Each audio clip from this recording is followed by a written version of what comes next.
오늘부터 몇 주 동안 로마서 14장의 말씀을 우리 함께 살펴보게 되는데, 이 14장을 통하여서 교회가 무엇이고 또 우리가 교회 생활을 어떻게 해야 될 것인가를 배우는 아주 중요한 본문인데요.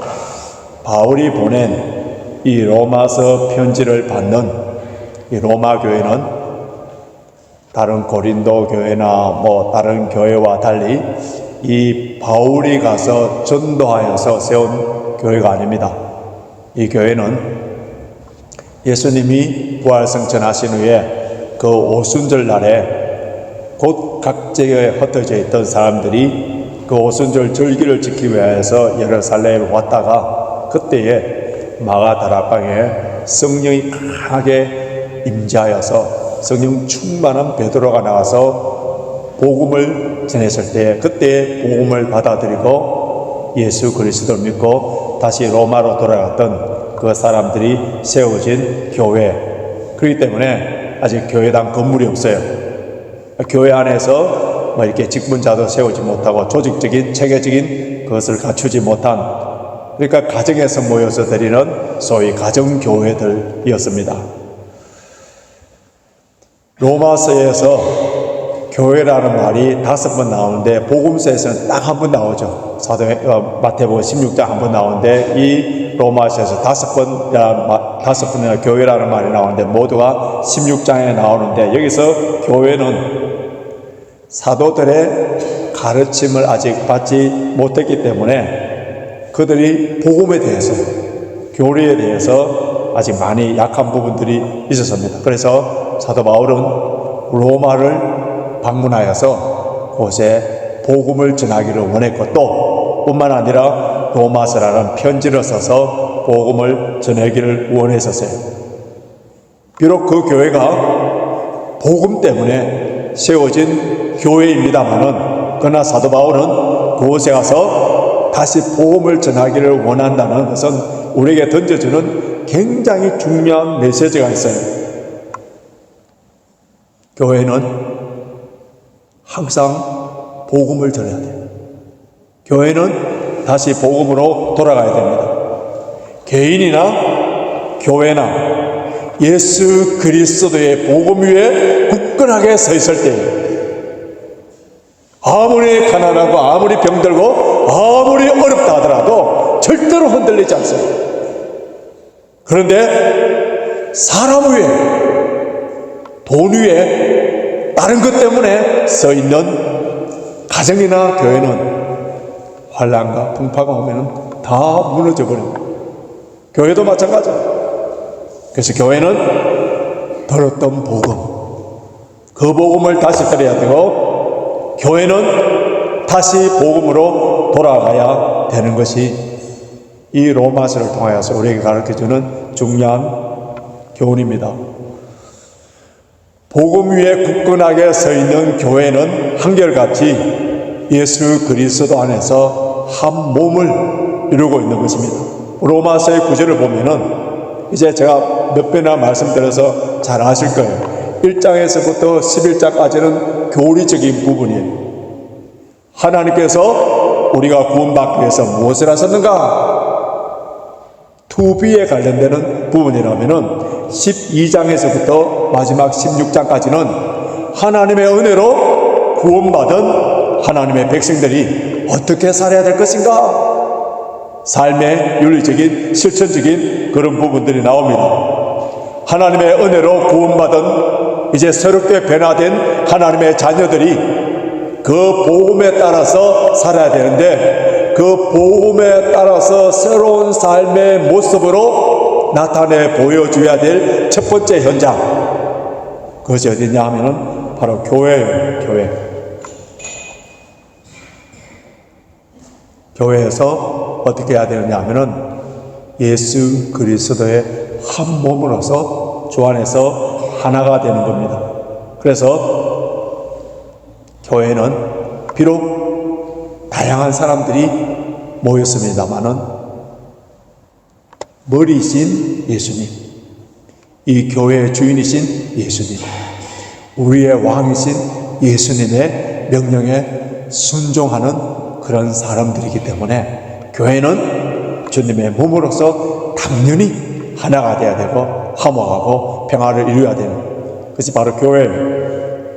예수님의 몸으로서의 교회라는 이 아주 중요한 진리, 교리를 가장 잘 나타내 보여주는 것이 바로 사도 바울이 직접적으로 경험한 겁니다. 그가 예수 그리스도를 믿기 전에는 유대교의 신봉하에서 그 열심이 특심이었어요. 그래서 예수를 믿는 사람들 교회를 비판하기 위해서 얼마나 열심히 했던지 대제사장의 공문을 받아들고 체포령을 받아들고 저 다메섹까지 가서 예수 믿는 사람들 핍박하고 잡아 죽이고 체포하기 위해서 가다가 그 길 위에서 정오인데도 강한 빛, 부활하신 예수 그리스도의 강한 빛이 비춤으로 말면 눈이 멀어버립니다. 그리고 하늘에서 우리 주님께서 음성을 들려주는데 사울아 사울아 어찌하여 내가 나를 핍박하느냐? 누구십니까? 내가 비판하는 예수다. 사실 여러분, 사울은 바울은 예수님을 만난 적이 없어요. 예수님을 만난 적이 없기 때문에 예수님을 직접 핍박하고 학대한 적이 없어요. 그런데 예수님께서 뭐라고 했습니까? 너가 핍박하는 예수라. 예수님께서는 교회를, 성도들을 아이덴티파이 하여서 교회를 핍박하고 성도들을 핍박하는 것이 바로 예수 그리스도 당신을 핍박하는 걸로 그렇게 말했답니다. 이 진리를, 이 사실을 깨달은 사도 바울은 그가 쓴 편지들마다 예수님은 머리시고 교회는 주의 몸이다, 주의 몸이다 그렇게 강조하면서 편지를 써 보냈었습니다. 그렇기 때문에 우리가 주의 몸된 교회를 사랑하고 주의 몸된 교회를 위하여 충성하고 섬기는 것이 바로 우리 주 예수 그리스도를 사랑하고 섬기는 거예요. 우리나라 속담에 아내가 사랑스러우면 처갓집에 가서 말뚝만 보고도 얼른 절을 한다는 말이 있지 않습니까? 저는 아내를 사랑하기 때문에 장모님도 모시고 오고 또 장모님의 저 조카까지 지금 우리 집에 와서 살고 있습니다. 영국에 또 속담이 하나 있어요. Love me, 그 다음 뭔지 아세요? Love my dog. Love me, love my dog 이라는 말이 있는데요. 여러분 우리가 정말 예수님을 사랑한다면, 정말 주님을 사랑한다면 주님의 몸인 교회를, 그 교회의 구성원인 성도들을 사랑하는 것이 당연하고 자연스러운 영성이에요.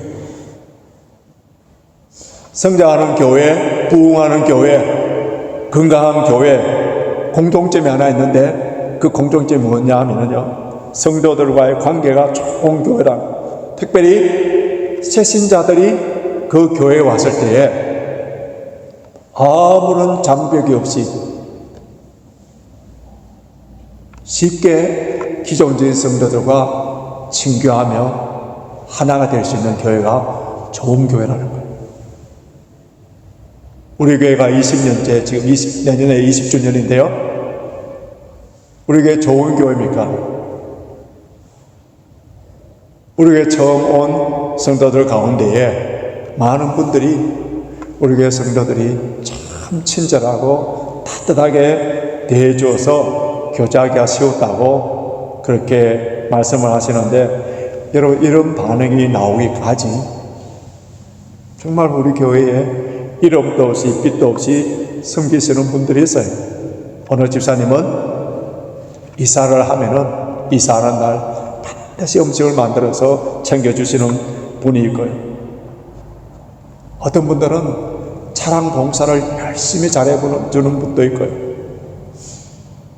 급한 일이 있어서 전화를 하면은 밤이고 낮이고 뛰어가서 도와주시는 분들도 있고, 부모님이 살아계시는 분들, 고국에서 갑자기 전화가 옵니다. 결세하셨다고. 얼마나 당황이 됩니까? 얼른 비행기표를 구해서 한국에 갈 정신이 하나도 없습니다. 얼마나 슬픈 일이에요. 한국 가시기 전 곧 잠깐의 시간이지만은 우리가 가서 함께 예배 드리러 갈 때에 어김없이 그 자리에 함께 찾아와 주셔서 예배 드리고 함께 슬픔을 나누는 그런 분들이 있습니다. 군중 속의 고덕이라는 말을 많이 들어봤죠. 큰 교회에 많은 성도들이 있기 때문에 하지 못하는 일들을 우리 작은 우리 교회에서는 가족적인 분위기 속에서 이런 아름다운 일들을 이루어갈 수 있고 더 친밀하게 교제할 수 있는 그런 장점들이 있어요. 옛날에 우리 교회 설립할 때에 성도들이 얼마 되지 않을 때 어떤 누가 개업을 한다, 병원에 입원한다, 저는 다 가서 신방하여서 함께 기뻐해주고 슬퍼해주고, 오늘 아주 광고 시간에도 말씀드리겠습니다만은 우리 난이자매 지난주 수요일날 대학을 졸업하고 첫 월급을 타서, 사실 우리 김종훈 집사님 가정 비자 문제 때문에 얼마나 많이 힘들고 어려웠습니까? 온 성도들이 함께 기도하고 그랬는데 이제 그 딸이 자라서, 그 딸이 커서 대학도 졸업하고 취업도 되어서 얼마나 기쁜 일입니까? 기뻐서 그 감사하는 마음으로 떡을 내서 함께 나누는 이런 공동체. 우리 지금 김 집사님, 이 집사님도 믿음도 좋습니다만은 난이 자매가 믿음이 얼마나 좋은지, 우리 일부 예배 와서 교사로 섬기고, 작은 교회이기 때문에 더 친밀감을 가지고 더 하나가 될 수 있는 그런 장점들이 얼마나 많습니까? 교회는 다른 어떤 모임과 어떤 단체와 달리 다양한 사람들이 모였기 때문에 교회가 한마음 한뜻이 되는 것이 여러분 결코 쉬운 일이 아니에요. 그래서 예수님께서는 제자들을 향하여서 또 사도 바울은 각 교회를 향하여서 특별히 부탁하신 말씀, 하나 되라, 하나 된 것을 힘써서 지키라. 서로 사랑하며 서로 화목하며 서로 섬기는 그 믿음의 공동체 가운데 하나님께서 은혜를 베푸시고 기적의 놀라운 역사를 베푸시고 하나님이 살아 역사하심에 대한 능력을 베푸시고 원하시는, 하나님이 찾으시는 그 교회, 하나님이 꿈꾸시는 그 교회 든든하게 세워나가기 위하여서 우리가 함께 모이지 않았습니까? 오늘 읽은 이 우리 본문의 이 말씀은요, 우리 믿음의 공동체뿐만 아니라 우리 가정에도 하나가 되기 위해서 중요한 원칙을 배울 수가 있는데요, 저와 여러분의 가정이 또 우리 교회가 주 안에서 하나가 되어서 날마다 천국의 기쁨을 누릴 수 있는, 날마다 산다는 것이 황홀하다는 고백이 넘쳐나고, 교회 오는 것이, 주일날 예배를 드리는 것이 기뻐서 춤추면서 뛰어오고, 교회 문만 열어도 은혜가 풍성하고, 우리 성도들의 음성만 들어도 은혜가 풍성하고, 뒷모습만 봐도 은혜가 풍성한 화목과 하나가 되는 그런 공동체가 되기 위해서 우리 몇 가지 말씀을 본문을 통하여서 함께 찾아보기를 원하는데요, 첫째로 주 안에서 하나가 되는 공동체가 되기 위해서는 본질적인 것과 비본질적인 것을 잘 분별할 수 있는 지혜가 있어야 됩니다. 자, 오늘 본문 2절 보십시오. 2절 같이 읽겠습니다. 시작. 어떤 사람은 모든 것을 먹을 만한 믿음이 있고 연약한 자는 채소를 먹느니라. 2절에서는 먹는 문제예요. 먹는 문제. 그 다음 우리 5절을 보시기 바랍니다. 5절 같이 읽겠습니다. 시작. 혹은 이 날을 저날보다 낫게 여기고 혹은 모든 날을 같게 여기나니 각각 자의 마음에 확정할지니라. 로마 교회에 먹는 문제, 그리고 절기를 지키는 문제, 이것에 대해서 분쟁이 있었다는 것을 알 수가 있어요. 로마 교회는 크게 두 분류로 나눌 수가 있습니다. 한쪽은 유대인들, 그러니까 그들 조상 때부터 할례를 받고 율법을 지키고 음식을 먹을 음식, 못 먹을 음식 다 가려서 먹는 이러한 사람들이 있고, 한편에는 이방인들, 로마 사람들, 율법과 아무 관계없이 복음을 바로 받아들여서 모든 것에 자유함을 누리면서 신앙생활하는 그런 분들이 있었어요. 로마 사람이든 유대인들이든 한 가지 공통점이 있는데, 그들 모두 다 예수 그리스도를 주로 왕으로 구세주로 믿고 영접하여서 하나님의 자녀가 된, 그래서 주님의 한 몸을 이룬 교회 공동체에서 사는데, 비록 복음으로 구원을 받았지만은 일상적인 삶, 그들의 전통, 문화는 완전히 달랐어요. 완전히 달랐어요.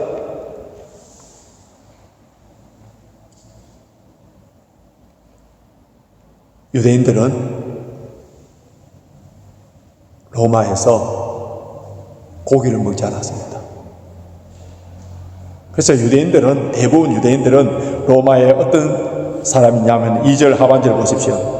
연약한 자는 채소를 먹느니라. 채식주의자, 베지테리안이 됐는데, 왜 유대인들이 이렇게 베지테리안이 됐느냐 하면은, 그 당시에 로마에 있는 고기들은 소고기나 양이나 피를 다 떼내고 잡지 않았어요. 이것이 이제 유대인들은 코스, 모슬렘에는 할랄 이렇게 하는데요.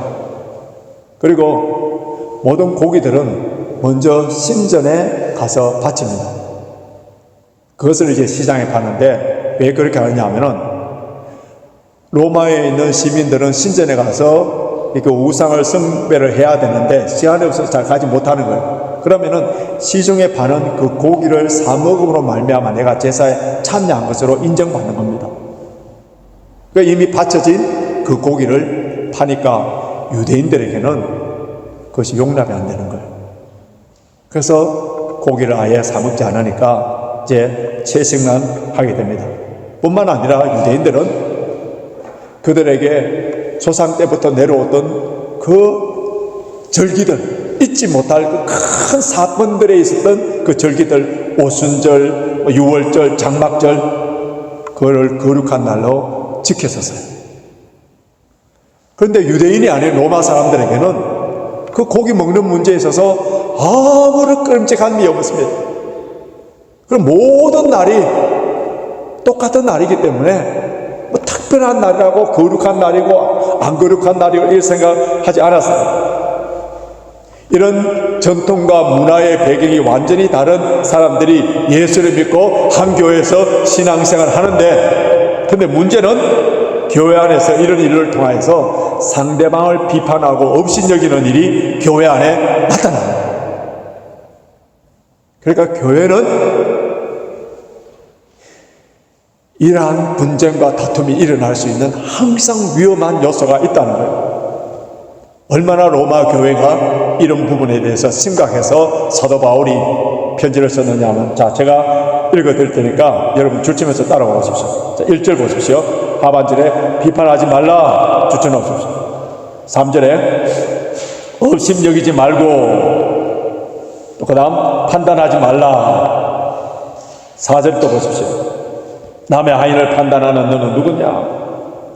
10절, 내가 어찌하여 내 형제를 판단하느냐? 어찌하여 내 형제를 업신여기느냐? 오늘 본문은 아닙니다만 13절 보시면은, 그런즉 우리가 다시는 서로 판단하지 말고, 16절은 더 강한 말씀인데요. 그러므로 너희가 선한 것에 비방을 받지 마. 자, 이런 구절들 볼 때에 로마 교회 안에는 서로 갈등과 분쟁이 심각한 것을 알 수 있는 거예요. 사도 바울은 이러한 문제들을 해결하기 위해서 중요한 원칙을 하나 씁니다. 원칙. 그것이 뭐냐 하면은 복음이나 진리에 관한 본질적인 문제가 아닌 것들에 대해서는 서로 양보하고 수용하라. 우리도 마찬가지예요. 우리는 로마 교회가 아니에요. 여기에 유대인이 있는 것도 아니고요. 우리 부부 싸움하는 것 다 부부 싸움 안 하는 것처럼 거룩하게 보이는데요. 부부 싸움하는 경우도 보십시오. 비본질적인 것, 사소한 것들, 죽고 사는 문제가 아닌데 거기서 생명을 걸고 싸우는 경우들 얼마나 많아요. 사소한 말다툼을 시작하여서 내 자존심을 건드렸다나 그것이 좀 더 심하게 넘어가면은 서로 양가 집안의 문제까지도 확산하여서 헤어지지 않는 등 그렇게 극단적인 상황까지 가는 경우가 얼마나 많습니까? 부부의 관계나 자녀의 관계나 다른 사람의 관계에 있어서 비본질적인 문제에 있어서는 관용과 자유함이 있을 때에 더불어 화목하고 행복해지는 겁니다.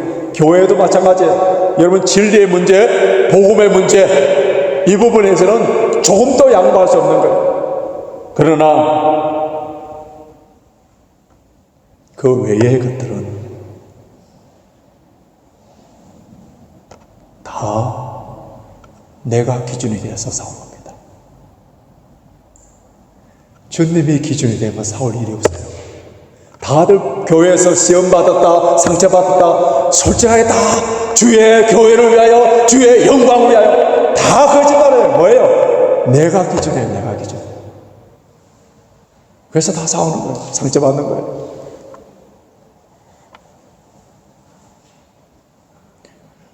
어거스틴이 이런 교회의 문제를 잘 해결하기 위하여서 아주 유명한 원칙을 세워줬는데, 이것은 그 당시에 AD 4세기뿐만 아니라 주님이 오시는 그날까지 계속적으로 우리가 묵상하고 생각해야 될 부분인데요. 앞에 화면 한번 보십시오.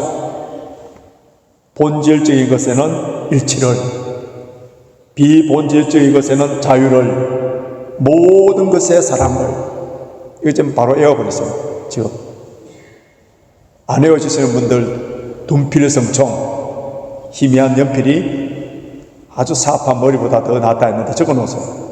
뭐라고요? 본질적인 것에는 일치를, 비본질적인 것에는 자유를, 모든 것에 사랑을. 가정이든 교회든 이 원칙만 제대로 지키면요, 싸울 일이 없는 거예요. 하나가 될 수밖에 없어요.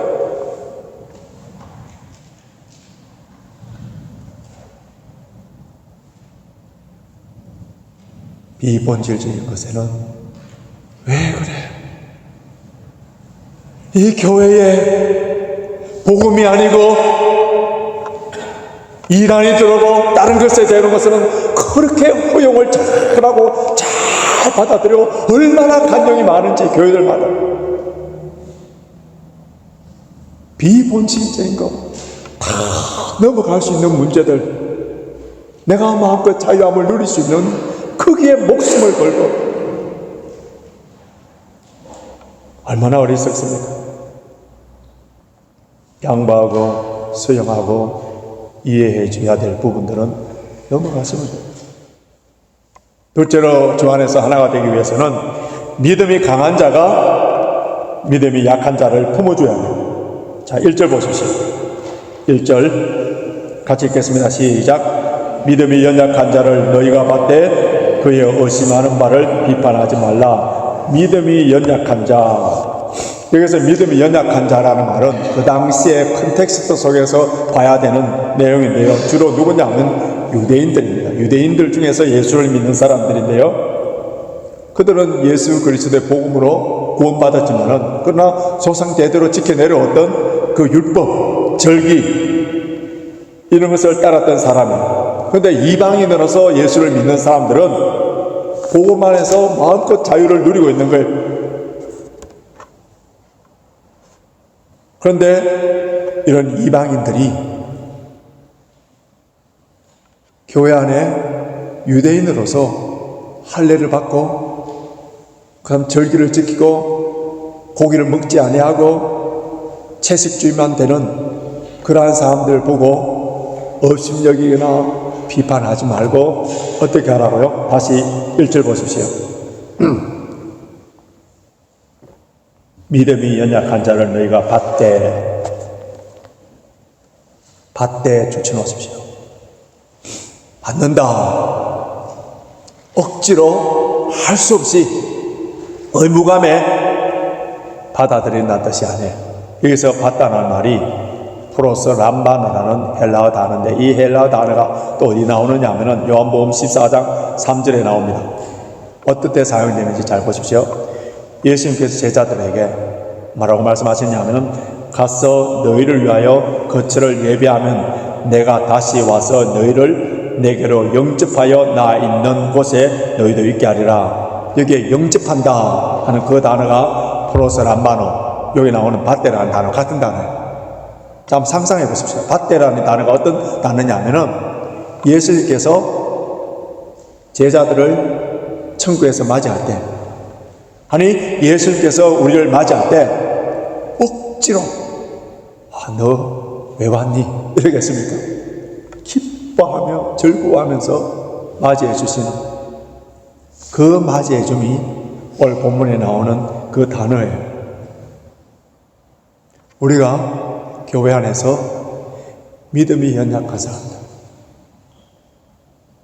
이런 사람들을 맞이할 때에 예수님께서 나를 천국에서 기쁘게 맞이해 주시듯이 그렇게 맞이하라는, 왜 그렇게 해야 되느냐? 왜 그렇게 해야 되느냐? 자, 3절을 보시기 바랍니다. 3절 같이 읽겠습니다. 시작. 먹는 자는 먹지 않는 자를 없음 여기지 말고 먹지 못하는 자는 먹는 자를 판단하지 말라. 이는 하나님이 저를 받았었음이니라. 하나님이 받았었기 때문에 받았습니다. 또 4절 보십시오. 4절 읽겠습니다. 시작. 남의 하인을 판단하는 너는 누구뇨? 그 섰는 것이나 넘어지는 것이 제 주인에게 있음에 제가 세움을 받으리니 이는 저를 세우시는 권능이 주께 있음이라. 예수님이 주인이기 때문에 남의 종이 서 있든지 넘어 있든지 그 책임은 주인에게 있는 거예요. 우리의 주인이 누구라고요? 예수님이. 내가 다른 사람에게 주인이 돼 서 있어 가 이렇게 할 수 없다는 거예요. 한 교회에서 신앙생활하는 형제 자매들의 주인은 예수님입니다. 물론 우리 가운데 죄를 범하고 그 죄를 깨닫지 못하고 교회 공동체에 계속적으로 해악을 끼치면은 회개하도록 기도해 주고 좋은 충고도 하고 권면도 할 수 있습니다. 그러나 그 사람을 바꾸시는 분은 예수님이에요. 그래서 우리는 비판하거나 업신여기서는 안 된다는 거예요. 이런 부부 관계도 마찬가지입니다. 내 남편을, 내 아내를, 내 자식을 내 스타일로 내가 기준이 돼서 나는 완벽하고 내 기준으로 바꾸려고 할 때에 갈등과 싸움이 일어날 수밖에 없습니다. 우리 자녀들도 마찬가지예요. 하나님께서 맡겨주신 우리의 자녀들을 양육해야 될 우리들이, 특별히 영국에 살고 있는 우리 자녀들은 이중 문화 속에서 많은 스트레스를 받고 있습니다. 여러분, 자녀들을 대할 때에 하나님께 기도를 많이 하셔갖고 하나님께서 주시는 지혜로 대해야 되는데, 그 눈높이에 맞게끔, 어린아이들, 요 앞에 서 있는 어린아이들은 부모님들이 학교의 선생님처럼 옳고 안 되는 것들, 나쁜 것들을 분명히 구분해 줘서 학교의 선생님처럼 그렇게 대해줘야 되고요. 청소년기, 그 부모님은 좋은 카운셀러로 들어주고 이야기해주고, 청년들을 가진 부모님들 친구가 되어줘야 돼요. 그 눈높이에 맞게끔 대해줘야 돼요. 잔소리로, 언어폭력으로는 우리 자녀들이 반감만 가지지 절대로 변화되지 않습니다.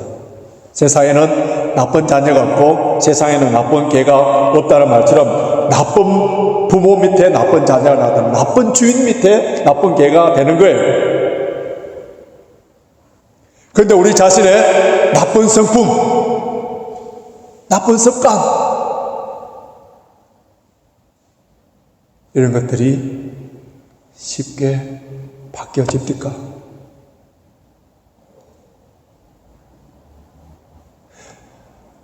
저는 대학을 졸업하고 바로 신학교에 갔습니다. 그래서 신학교 1학년 때부터 전도사 생활하여서 지금까지 목회를 하고 있습니다.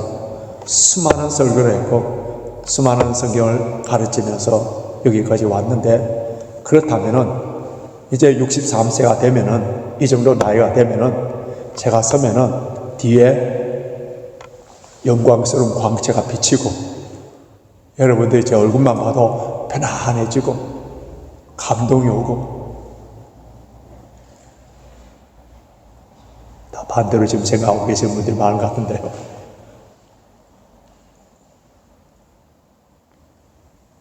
주님께서 아직까지 공사 중이래요. 공사 중이다.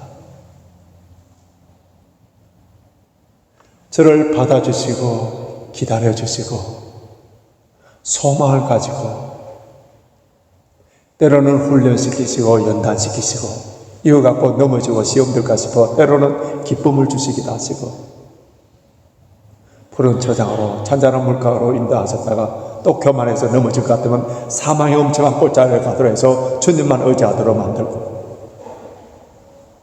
가족의 관계, 우리 성도들의 관계가 너무 좋아서 즐거워하다 또 이것 때문에 넘어질까 싶어서 원수의 목전에서 이런 과정을 겪으면서 제가 깨닫는 것은 주님께서 나를 사랑하고 계시기 때문에 기다려주시고 용납하여 주시고 하나님의 때에 하나님의 방법으로 반드시 인도해 가실 것이란 신념과 믿음이 생기는 것. 그래서 부족하지만은 우리 가족이든 성도든 기다리고 사랑하며 섬기고 인내하고자 하는 그것을 어디서 찾느냐 하면은 주님과 나의 관계. 주님께서 그렇게 해주셨기 때문에 1만 달란트 빚을 탕감받았기 때문에 100데나리온 정도는, 그 정도는 실천할 수 있도록 몸부림치. 우리 교회 안에서도 마찬가지고 가정에서도 마찬가지예요. 10절을 보시기 바랍니다. 10절 같이 읽겠습니다. 시작. 내가 어찌하여 내 형제를 판단하느냐, 어찌하여 내 형제를 업신여기느냐. 우리가 다 하나님의 심판대에 뱉으리라.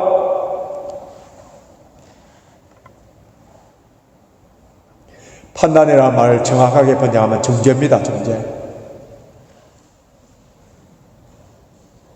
절대로 다른 사람에 대해서, 아니 우리 가족 남편이나 아내에 대해서, 자녀에 대해서 너는 안 돼, 절대로 극단적인 말이라든지 심판자가 되는 말들은 한 역사가 있다면 오늘 다 회개하십시오. 너가 누구간데 심판자가 정죄하는 자가 되어서 그렇게 하느냐? 너가 심판의 대상인데.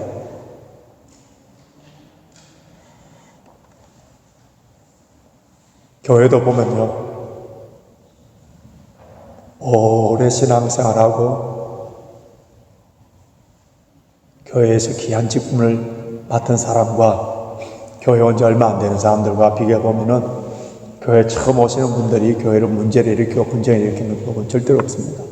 대부분 교회에서 많이 배웠다는 사람, 성경을 좀 많이 읽고 많이 배웠다는 사람들 중심으로 분쟁이 일어나는데, 왜 그러냐면은 그 많이 배운 것을 자기에게 적용하면서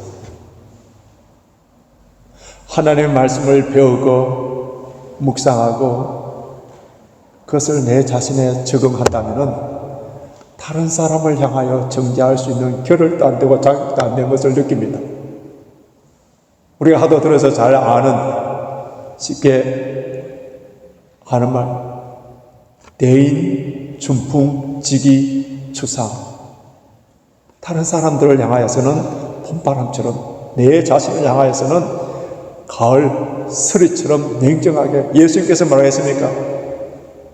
내 눈에 들은 들보, 저와 여러분들의 눈에 들은 들보 빼는 것 말도 일평생에도 그거 다 감당 못하는데, 남의 눈에 들은 그 티 빼려고 야한 법 쓰인 것이 저와 여러분이지 않습니까? 내 눈에 들은 들보를 먼저 빼라. 내 눈에들은 들보를 빼는 일에 열심히 하다 보면은 남의 눈에들은 티가 잘 보이지 않는데 그게 안 되는 게 우리 연약한 모습이지 않습니까? 예수님의 은혜와 사랑과 용서함을 받은 사람이라면은 인내하고 참아주고 기다려 줄 수밖에 없습니다. 세 번째, 아디아포라의 문제는 각자 자신의 마음의 확신을 가진 대로 행동을 하여 할 수 있지만은 그러나 그 기준은 예수 그리스도입니다. 자, 5절 보십시오. 5절 같이 읽겠습니다. 시작.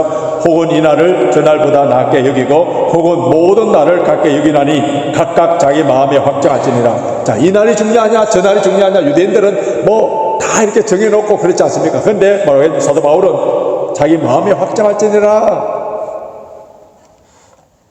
진리의 문제가 아닌, 복음의 문제가 아닌, 분명히 성경에서 선이냐 악이냐 그 기준을 정해주지 아니하는 그러한 부분을 앞에 화면 보십시오. 그거를 아디아포라라고 합니다. 아디아포라.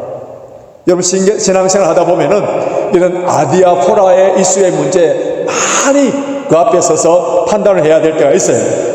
몇 가지 예를 들어 보면은 성도는 담배를 피워도 됩니까? 안 피워도 됩니까? 성도는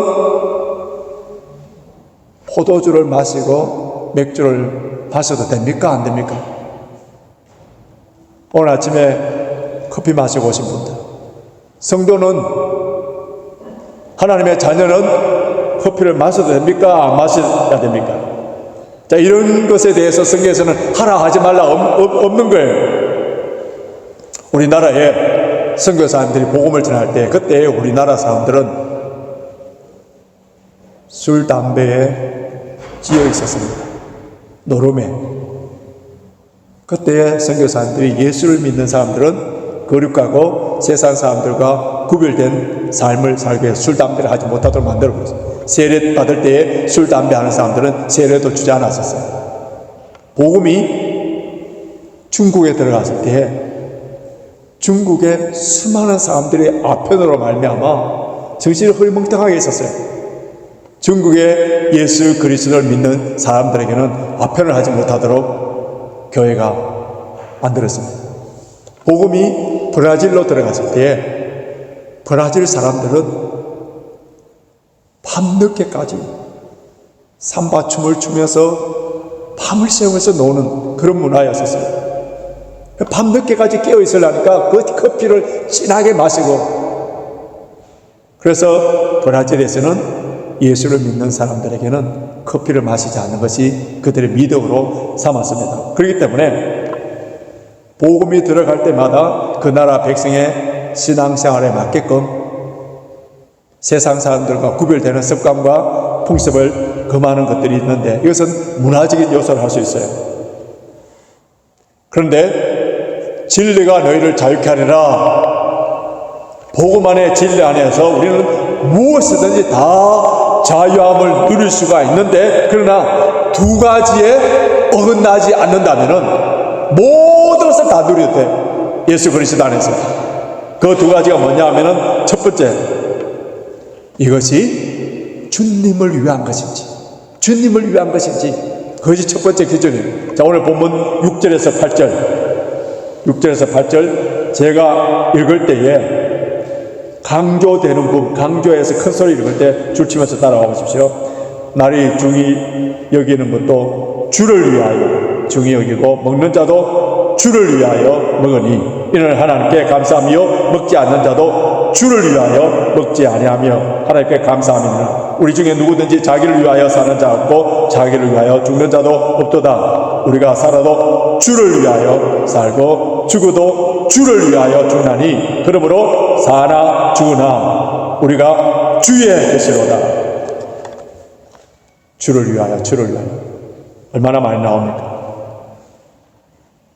주님이 기뻐하시는 일이라면은 뭐든지 다 해도 괜찮아요. 그래서 고린도전서 10장 31절에 그런즉 너희가 먹든지 마시든지 무엇을 하든지 다 하나님의 영광을 위하여 하라. 내 하는 것이 하나님의 영광이다. 모든 자유함을 다 누릴 수 있습니다. 또 한 가지의 기준이 있는데 6절 보십시오.